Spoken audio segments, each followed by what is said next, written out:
Okay, ini namanya Pantai Kemasik. Am I right? Ya.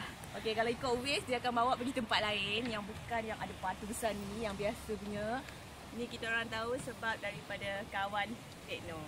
Dan dia pun pernah datang sini, dia ingat jalan sikit-sikit. Okay. Kan batu? Kalau photoshoot kahwin cantik. Tengah sini. Ha. Ni tak tahu apa benda. Tak tahu apa nama dia. Tapi dia celah-celahnya. Celah-celahnya. Sana pun ada tak? Sana cantik juga. Tapi tak sempat nak pergi hari ni. Sebab nak jumpa. Tunggu nak kahwin lah. Okay, cari orang nganu adik. Kau lah cari. Oh, tak nak. Okay, fine. Fine, kenapa? Lupa nak angkat. Dah cantik dah suara air. Let me continue. Inilah view.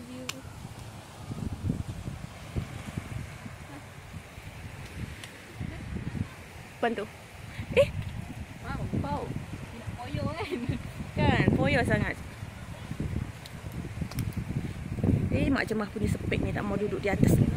Ha, itulah pasalnya. Seleparnya letak di sana. Dah ada selepar air comel. Okay, on the way back. Okay, tengok ni. Ada bulan tak? Oh, tu bulan. Nampak? Wow. I'm recording using HTC One M9 Plus.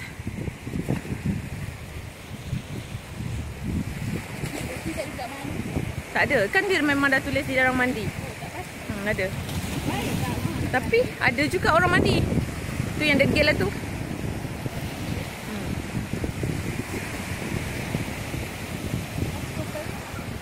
Purple plastik. Tengok view dia. Bye bye. Nanti kita datang lagi. Tunggu anak aneh kahwin. Lama gila. Tunggu anak yang kahwin lama sangat tu. Anak dia pun baru setahun dah. Tak sampai lagi. Melawat yang lain sekali. Oh, dia melawat yang lain sekali baru betul ayat dia. Mana selipar kita? Somewhere. Oh, tu nampak dah. Kan? Dekat-dekat ya dah nampak dah selipar ayam comel letih tu. See. Reach. Bye bye. Oi, basah kain mak.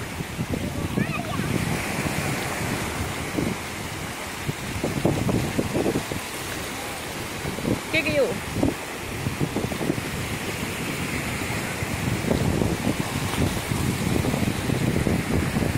Sana tak dapat pergi next time lah. Mana mak? Kunci kereta kat abang kan? Okay, bye bye. Tadi kita kat sana. Asam.